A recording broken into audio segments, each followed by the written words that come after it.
Sempre fico muito feliz em estar aqui com vocês. Já me sinto em casa.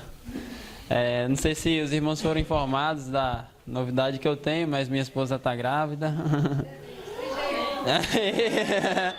Gerlan já está profetizando há algum tempo que é trigêmeos. Vamos ver aí. Estou na expectativa, né? Ela vai fazer o exame, deve estar em torno, vai chegar uns 3 meses aí, mais ou menos. Aí os irmãos podem estar orando por isso também. Vamos orar, irmãos, para começar a nossa meditação na palavra de Deus? Oremos.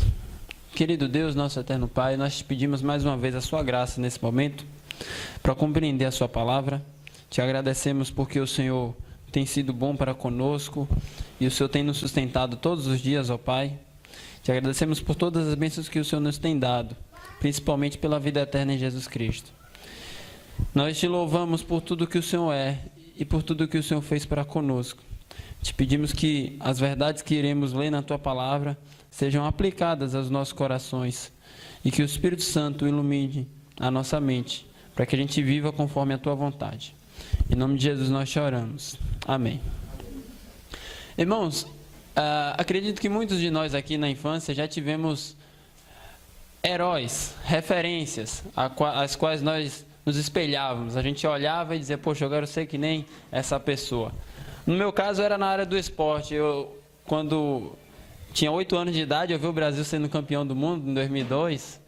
E aí eu vi um ícone, Ronaldo Fenômeno. Eu olhava assim, poxa, eu quero ser que nem ele. E a nossa meditação hoje vai passar por algumas pessoas, mas principalmente por uma pessoa que Deus coloca como modelo para nós. Queria abrir com os irmãos em Hebreus capítulo 12.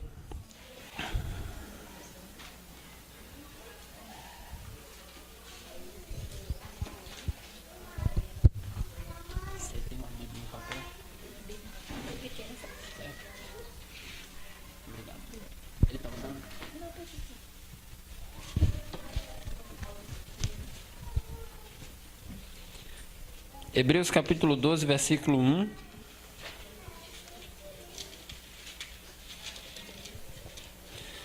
Até o versículo 3. Diz assim a palavra do Senhor. Portanto, também nós, visto que temos a rodear-nos tão grande nuvem de testemunhas, desembaraçando-nos de todo o peso e do pecado que tenazmente nos assedia, corramos com perseverança a carreira que nos está proposta, olhando firmemente para o autor e consumador da fé, Jesus, o qual, em troca da alegria que lhe estava proposta, suportou a cruz, não fazendo caso da ignomínia, e está sentado à destra de Deus, à destra do trono de Deus, perdão. Considerais, pois, aquele que suportou tamanha oposição dos pecadores contra si mesmo, para que não vos fadigueis, desmaiando em vossa alma.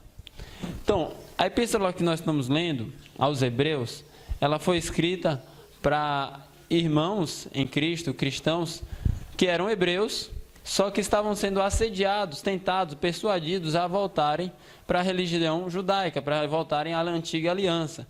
Por isso, o autor escreveu essa epístola para incentivar aqueles irmãos a permanecer na fé, para encorajar aqueles irmãos a permanecerem em Cristo. E aí, por esse motivo, ele vai do capítulo 1 até o capítulo 10, mostrando a superioridade de Cristo em relação às coisas do Antigo Testamento, mostrando que não é viável voltar para a Antiga Aliança, porque Cristo é superior a tudo que está registrado no Antigo Testamento. No capítulo 1, logo no primeiro versículo até o 3, ele vai mostrar que Jesus é uma revelação superior. Ele diz, havendo Deus outrora falado de muitas maneiras, nos últimos dias falou por meio de Jesus Cristo. Ou seja, Jesus é superior à maior revelação de Deus. Ele é o próprio Deus encarnado. Ele vai falar que a revelação de Jesus é superior à revelação dos profetas, porque os profetas falavam em nome de Deus, e Jesus é o próprio Deus falando, ainda no capítulo 1. E Jesus também é superior aos anjos, do capítulo 1 até o capítulo 2. Ele vai mostrar que somente Jesus é o Filho, enquanto nenhum dos anjos foi dado essa honra.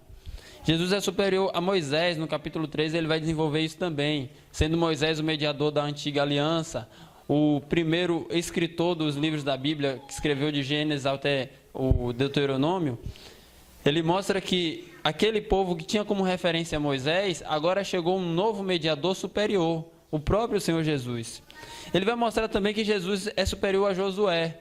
Josué, ele foi usado por Deus para herdar a terra prometida aos patriarcas, enquanto Jesus, ele nos leva à nossa terra prometida, ao nosso lar celestial. Jesus é superior também aos sumos sacerdotes, enquanto os sumos sacerdotes, eles ou tinham que oferecer expiação pelos outros, por si mesmos, e eles mesmos tinham pecado. O autor de Hebreus, no capítulo 4, do versículo 14 em diante, ele vai dizer: acheguemo-nos, pois, confiadamente ao trono da graça para alcançar misericórdia, porque nós não temos um sumo sacerdote que não possa se compadecer das nossas fraquezas, porém um que em tudo foi tentado, sem pecado. Então ele mostra que Jesus é superior a todos os sumos sacerdotes. Inclusive, no capítulo 5, Jesus é superior a Arão. No capítulo 7, ele vai mostrar que Jesus é superior ao sistema levítico de oferecer sacrifícios, porque Jesus é um sacrifício muito superior aos sacrifícios que eram feitos na antiga aliança. Ele confirma isso no capítulo 9 e no capítulo 10 também. Ele mostra no capítulo 7 e 8 que a aliança em Jesus é superior à aliança feita por meio de Moisés. E no capítulo 11 ele vai mostrar a galeria da fé, que todos aqueles heróis da fé creram nas promessas de Deus e no que Deus revelou e por isso perseveraram. Um dos textos chaves do livro é no capítulo 10, queria que os irmãos abrissem comigo. Hebreus 10.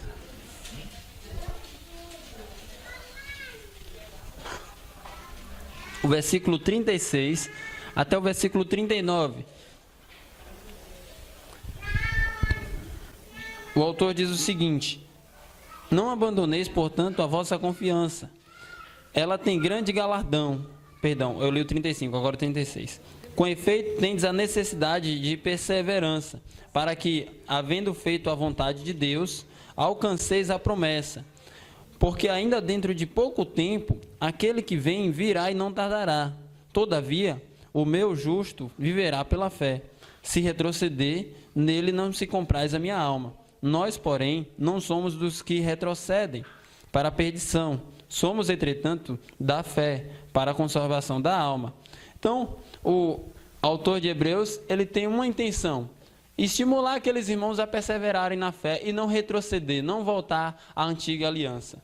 E aí, no capítulo 11, ele vai dar o exemplo de vários heróis da fé que, por meio da sua confiança em Deus e nas promessas de Deus, eles deram um bom testemunho. E ele vai falar começando por Abel, ele perpassa Noé, Abraão, Isaac, Jacó, Moisés. Ele cita vários heróis da fé, mostrando como a fé deles são um exemplo para nós.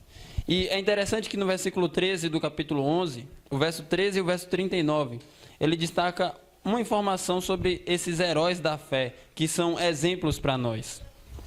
O versículo 13 do capítulo 11 diz assim: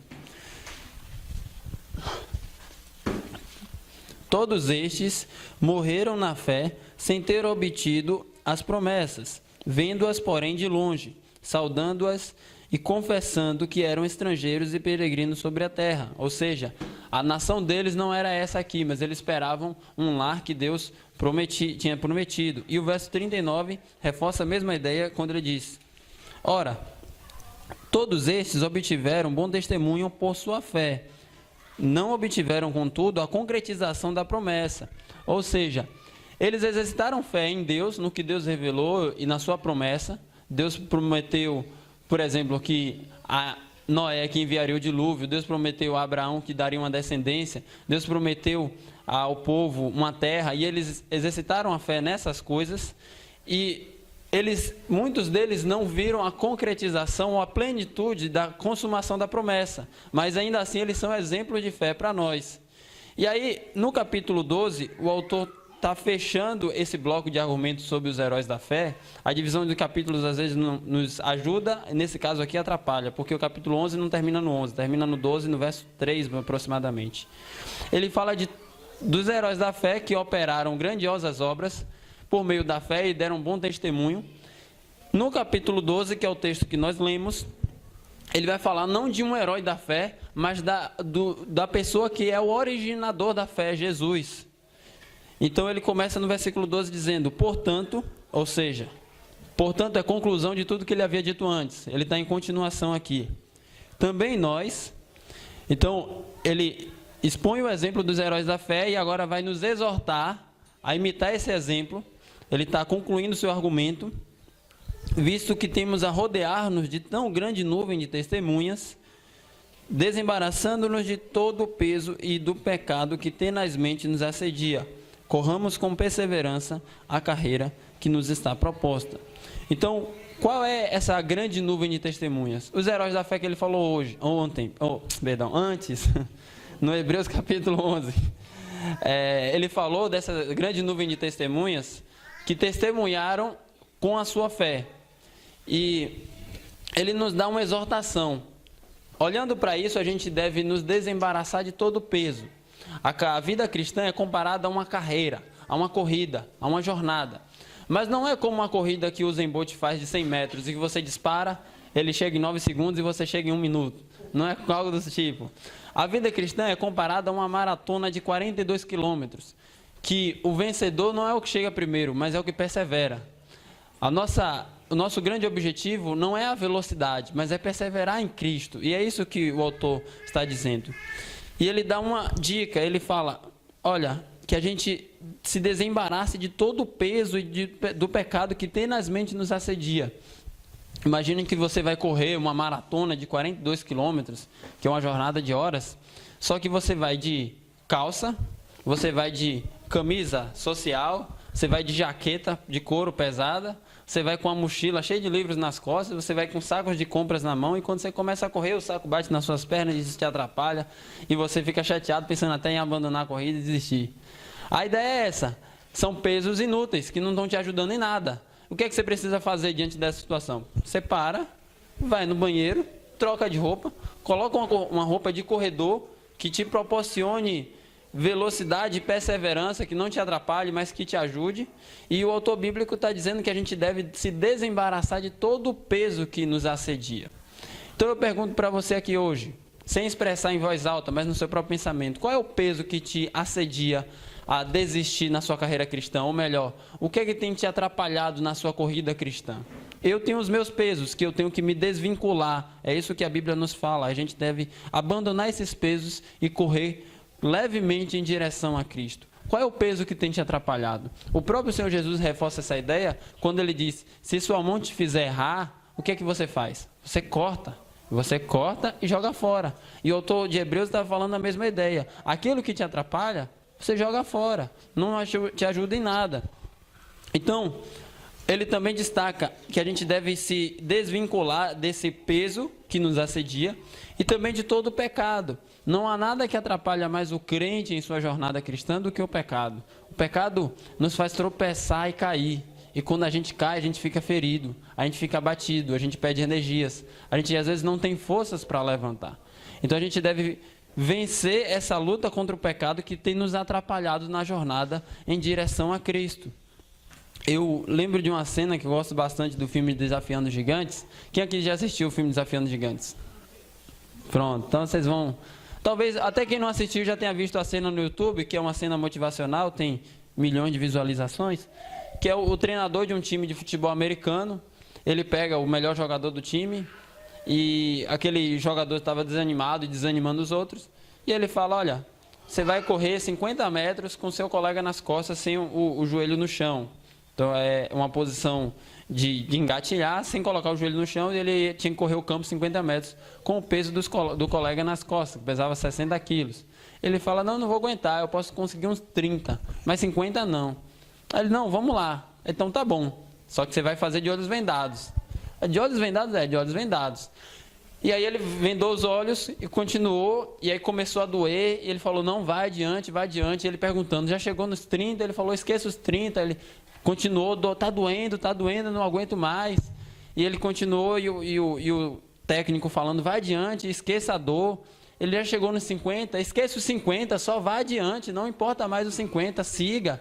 E aquela dor consumia ele, e ele falava, mas está doendo. No final das contas, quando ele não aguentou mais, ele caiu no chão, e o técnico tirou as vendas e falou, você correu o campo inteiro, 100 metros, você achou que conseguia 30, você conseguiu 100 metros. Qual é a ideia? A ideia é que na nossa vida cristã, a gente sente dor.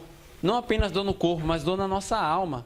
Dor que às vezes nos nos deixa nossa estrutura parados, e que essa dor não deve ser algo que nos paralise e nos desestimule em nossa perseverança, mas deve ser algo que serve como um combustível para a gente ir além.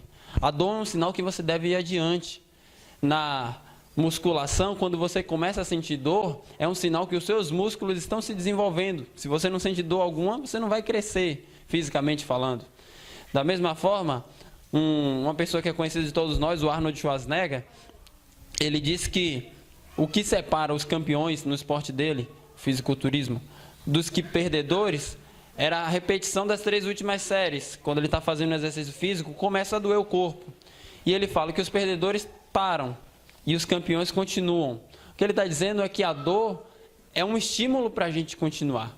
Na nossa vida cristã, a dor não é uma placa de pare, mas é uma placa de continue, vá adiante. Não é um sinal vermelho, mas é um sinal verde, que a gente deve continuar indo além. Um verdadeiro cristão é aquele que sente dor. Se alguém está em uma batalha e não sente dor, é sinal que ela de fato não é convertida, porque eu nunca vi um descrente que não sente dor na vida cristã. Eu nunca vi um descrente reclamando que a vida cristã tem sido uma maravilha, que ele não sente dor alguma. Na verdade, se ele não sente dor alguma, é um sinal que o Espírito Santo não está trabalhando nele. E Deus trabalha em nós através da dor. E a dor que vem através dessa jornada, dessa carreira cristã. E o texto bíblico diz que nós devemos correr com perseverança. Essa ênfase do autor em toda a sua epístola e nessa porção aqui também. A questão não é quanto tempo vai durar ou em qual colocação nós vamos chegar. Mas o que o autor nos fala é que nós devemos perseverar pacientemente. A corrida dos atletas tem uma diferença da nossa corrida. Eu quero mostrar com os irmãos isso em 1 Coríntios capítulo 9.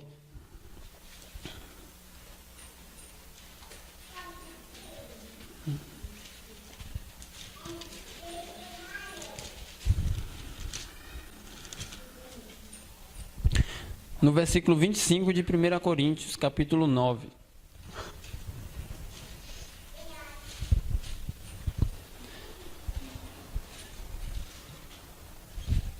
Diz assim a palavra do Senhor: todo atleta em tudo se domina aqueles para alcançar uma coroa corruptível, nós, porém, a incorruptível. Ou seja, os atletas se disciplinam sua alimentação, seu exercício físico, sua vida. Ele não vai a festas, ele não dorme tarde, ele se disciplina porque ele quer ter um bom desempenho, finalmente, quando chegar a sua corrida, para quando chegar o seu esporte.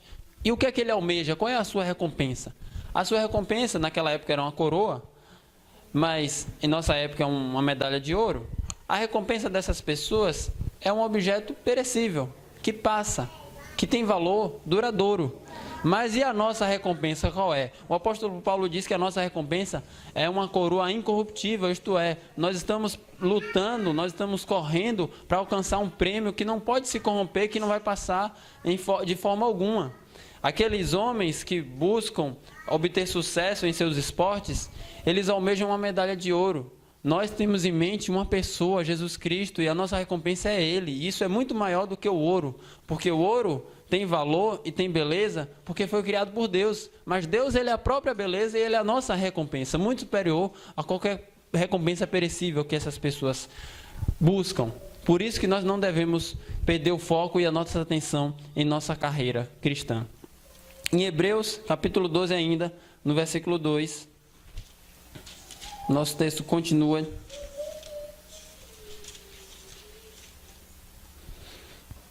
Dizendo como a gente vai correr com perseverança essa carreira que nos está proposta.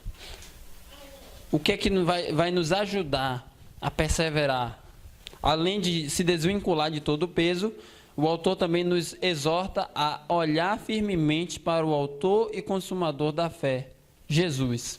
Então, enquanto ele fala do que os heróis da fé fizeram pela fé, em Hebreus 11, ele vai falar de Jesus. Ele não diz que Jesus fez alguma coisa pela fé. Pela fé Jesus fez. Não, Jesus não fez pela fé. Jesus, ele é o autor e consumador da fé. Os que vieram antes só tiveram fé porque Jesus deu a fé a eles. Nós temos fé hoje, por quê? porque Deus nos concedeu a fé. Isso é motivo de nós darmos graças ao Senhor. Então, aqui, mais uma vez, o autor mostra a superioridade de Jesus, as coisas do Antigo Testamento, nesse caso, a todos os heróis da fé que ele falou antes. Jesus é superior a Abraão, que teve fé, a Moisés, que teve fé, a Abel, que teve fé. Por quê? Porque ele é o autor e consumador da fé, ele é o princípio e o fim. E o que é que ele nos exorta a fazer? A olhar firmemente para Jesus, o autor e consumador da fé. E aí eu faço uma pergunta para os irmãos, fiquem à vontade para responder. Quando a gente olha para Jesus, o que é que a gente encontra? Você fita os seus olhos nele. O que é que você percebe? Compaixão. O que mais? Perfeição. Pensa em Jesus, o que é que te vem à mente? Salvação. Oi? Salvador do mundo. A gente encontra tudo o que a gente precisa nele. Todas as nossas necessidades se resumem em uma pessoa, Jesus. Então, quando a gente olha para Jesus, o autor bíblico vai falar da obra de Cristo como um exemplo para nós. Ele diz, o qual, em troca da alegria que lhe estava proposta, suportou a cruz, não fazendo caso da ignomínia, e está assentado à destra do trono de Deus. Então, o autor de Hebreus, ele fala, olhe para Jesus. Quando você olhar para Jesus, você que quer perseverar na carreira cristã, você vai ver que Jesus cumpriu com sucesso a sua missão. E aqui a gente deve ponderar que a missão de Jesus foi a missão mais dolorosa e sofrida de todas as missões. Por quê? Porque enquanto os outros operaram pela fé e tiveram sofrimento, Jesus, ele em si mesmo levou a nossa condenação. Pense por um instante sobre Deus, ele ser santo, tão puro de olhos que não pode contemplar o mal. O Deus que não pode suportar o mal de maneira nenhuma, porque ele é justo também. Pense nas multidões dos seus pecados e eu dos meus. Pense em quanto nós temos ofendido a Deus e o que a sua justiça santa requer como reação dos nossos pecados. Pense na condenação eterna que nós merecíamos, uma eternidade sem fim recebendo a ira de Deus, distanciamento do seu amor. Pense em Jesus no Getsêmani, suando gotas de sangue, orando, Pai, se possível, afasta de mim esse cálice, mas contudo seja feita a sua vontade. Pense que naquela cruz ele bebeu todo o cálice da ira. Isaías 53:5 vai dizer que ele foi ferido pelas nossas iniquidades e pelas nossas transgressões. Isaías 53:10 vai dizer que ao Senhor agradou moê-lo. Pense que ele clamou quando recebia a nossa condenação. Deus meu, por que me desamparaste? Tudo isso ele cumpriu com perseverança em sua missão. E é isso que o autor nos manda olhar para a cruz todos os dias. Uma coisa que eu e vocês também falhamos em nossa caminhada cristã é que nós deixamos de olhar para a cruz. A gente às vezes acha que o evangelho é começar na cruz, depois ir para outras coisas mais profundas, só que não tem nada mais profundo do que a cruz. É isso que o autor bíblico está falando. Olhe para Jesus. Olhe para Jesus e para a cruz. Nós devemos nos lembrar do Evangelho todos os dias. É Ele que vai nos motivar a se santificar, a perseverar em Jesus Cristo. Então, da mesma forma que Jesus perseverou em cumprir com sucesso a sua missão, que foi a missão mais dolorosa, a missão mais sofrida, nós olhamos para Ele e encontramos motivação suficiente para cumprir a nossa missão também. E a gente deve fazer uma pergunta ao texto bíblico. Em troca da alegria que lhe estava proposta. Que alegria é essa? Que alegria estava proposta para Jesus que fez ele suportar a cruz? A alegria de ser exaltado junto ao Pai novamente, com a glória que ele tinha antes, só que agora com um diferencial. E esse diferencial a gente vai ler em Apocalipse capítulo 5, versículo 9. Jesus estava desde toda a eternidade junto ao Pai, recebendo toda a glória que ele merecia. E depois da cruz, tem uma diferença em sua exaltação, que é descrita em Apocalipse capítulo 5, versículo 9.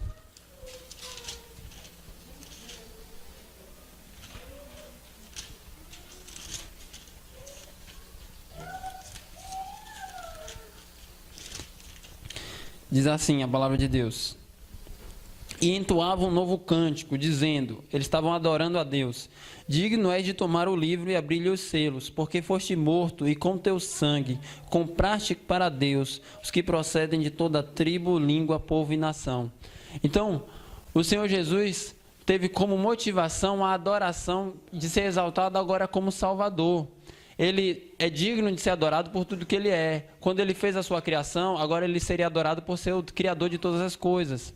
Agora também, ele não era apenas adorado por ser o Criador, mas por ser o Salvador. Depois da cruz, ele manifestou a sua justiça, a sua graça e a sua misericórdia e o seu grandioso amor para conosco. Então, depois do plano da cruz, ele teve como motivação suficiente a glória que ele tinha antes e um pouco mais. Agora, ele era exaltado também como Salvador dos que têm fé e confiam no seu próprio nome. O texto de Hebreus está nos dizendo que Jesus é como se ele tivesse colocado numa balança. De um lado a cruz e a vergonha da exposição da cruz. É isso que a palavra ignomínia significa. Jesus colocou numa balança o sofrimento e os tormentos eternos que ele receberiam, a nossa condenação naquela cruz. E do outro lado ele botou a alegria que lhe estava proposta. A alegria de nos salvar, a alegria de demonstrar o seu amor para conosco, a alegria de passar a eternidade sendo adorado e nos fazendo bem. E o que mais pesou na balança? A alegria que lhe estava proposta foi muito mais pesada do que a ignomínia da cruz, a tal ponto que o autor de Hebreus diz que ele não fez caso da ignomínia da cruz, ou seja, não foi tão significante assim o desprezo e a vergonha da cruz comparado à alegria que estava proposta ao Senhor Jesus Cristo. E o próprio autor do texto de Hebreus diz que está assentado à destra do trono de Deus, ou seja, ele foi exaltado por sua obra, ele cumpriu a sua missão. E aí no versículo 3, ele, enfatizando o que ele já havia dito antes, ele repete a mesma ideia: considerai, pois, atentamente aquele que suportou tamanha oposição dos pecadores contra si mesmos. Ou seja, ele nos manda olhar atentamente para Jesus. Antes ele disse, olhando firmemente para o autor e consumador da fé. Agora ele fala, considerai, pois, atentamente para Jesus. É como Hebreus 12:3. É como se ele estivesse dizendo, olhe para Jesus, não pisque o olho, não fique desatento com a mosca que passa, que nos distrai a atenção. Olhe para Jesus e mantenha os olhos fixos nele. Em nossa caminhada cristã, a gente não começa apenas olhando para Jesus e vai para as outras coisas. A gente começa correndo, tendo Jesus como nosso alvo e passa toda a nossa carreira cristã, até o fim da nossa vida, olhando para Jesus. Porque na eternidade, o que nós teremos? Jesus. Ele é o nosso bem maior. Ele é tudo que nós temos, ele é o nosso objetivo. E ele também é a nossa recompensa. E aí, mais uma vez ele diz, aquele que suportou tamanha oposição dos pecadores contra si mesmos, para que não vos fadigueis desmaiando em vossa alma. Então, ele fala o objetivo dele ter falado essas coisas, para que aqueles irmãos não se desanimassem na caminhada cristã. A gente deve olhar para Cristo e para o seu sofrimento, porque quando a gente compara os sofrimentos que Cristo suportou comparando com os nossos são tremendamente insignificantes, porque o que Cristo suportou é muito maior. Quando João Calvino comenta esse texto, ele diz uma coisa interessante, ele diz o seguinte: pois, se o Filho de Deus, a quem devemos adorar, voluntariamente se submeteu a árduas lutas, quem dentre nós ousaria esquivar-se de enfrentar o mesmo que ele enfrentou? Então, Jesus sempre nos chamou a traçar o caminho que ele traçou. Se ele traçou um caminho de dor e de sofrimento, a gente não deve esperar coisa diferente. A gente deve perseverar em nossa caminhada. E, mais uma vez, a dor é um estímulo para a gente perseverar em nossa jornada cristã. Então, tendo expondo o nosso texto, a gente vai observar algumas aplicações do que a palavra de Deus pode direcionar os nossos corações. Queria que os irmãos abrissem Filipenses capítulo 3. A primeira aplicação, a gente vai relacionar com Filipenses capítulo 3, do versículo 3 até o versículo 11.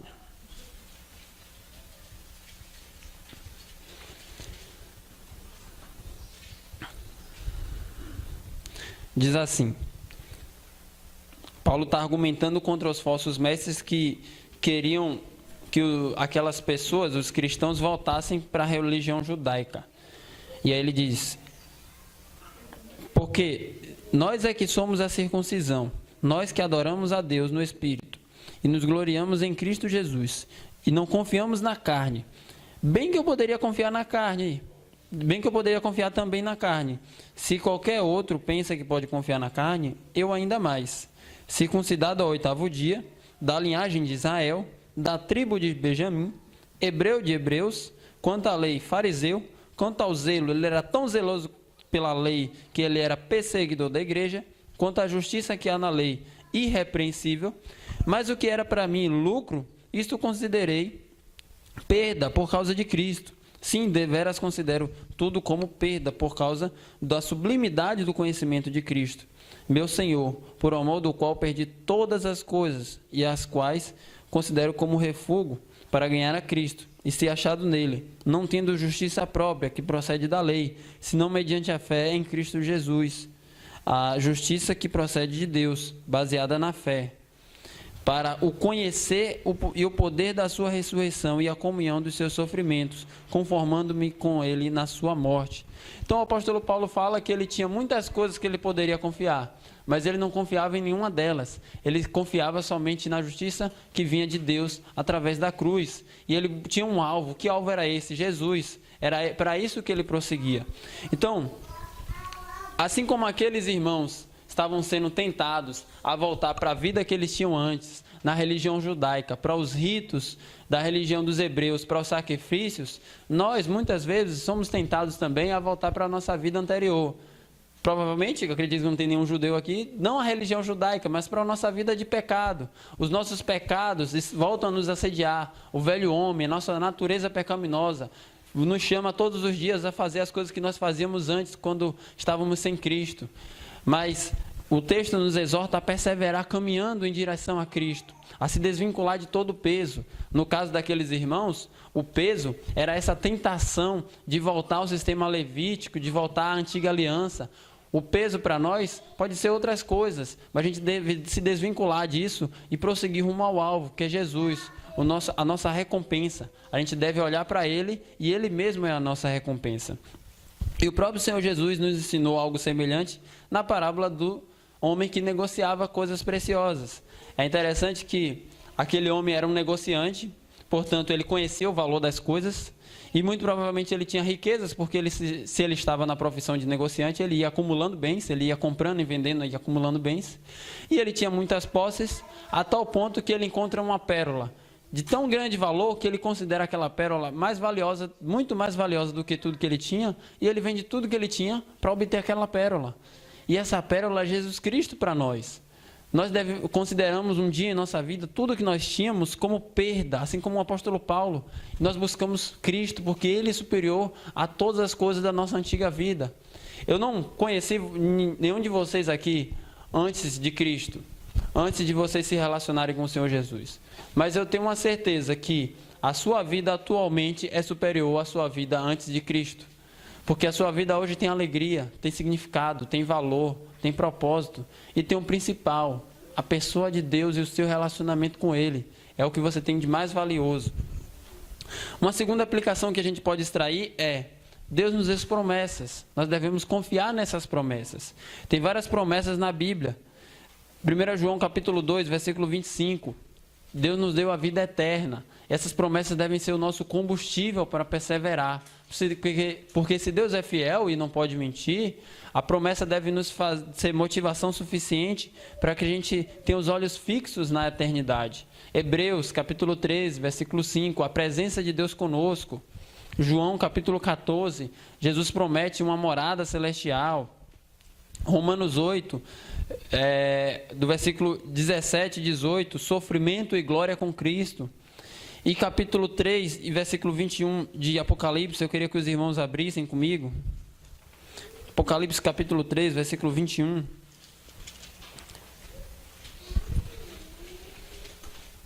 Tem mais uma promessa que pode nos ajudar em nossa caminhada cristã.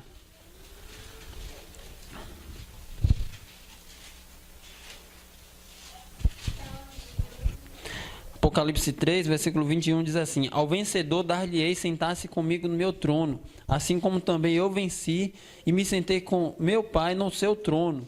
Então nós temos a promessa que ao vencedor nós teremos comunhão com Cristo na eternidade ao seu lado. Mas o que é o vencedor? É aquele que chega primeiro? Não, é aquele que persevera.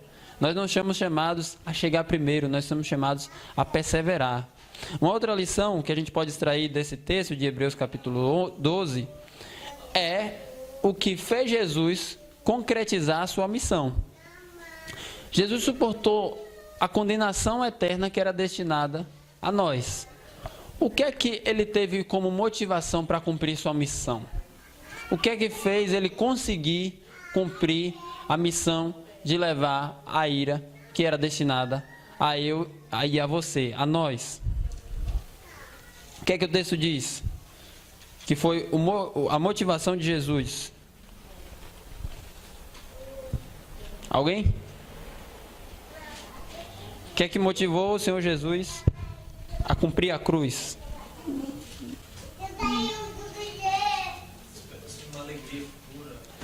Exatamente, a alegria que lhe estava proposta. Aí eu faço uma pergunta: tem alguma alegria que nos está proposta? Tem. A vida eterna, a comunhão com Deus, o gozo eterno com o Senhor Jesus Cristo. Nós cremos que as coisas do tempo presente irão passar, mas a vida com Deus será um relacionamento eterno que nunca terá fim. Toda lágrima, toda dor, todo sofrimento vai passar e vai vir uma alegria que nunca vai se acabar. Abra comigo em 2 Coríntios capítulo 4.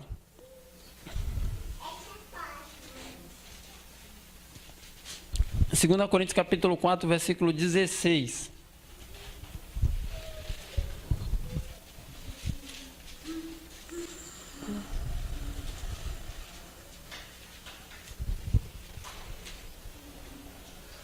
Por isso, não desanimamos, pelo contrário, mesmo que o nosso homem exterior se corrompa, contudo, o nosso homem interior se renova de dia em dia, porque a nossa leve e momentânea tribulação produz para nós eterno peso de glória, acima de toda comparação.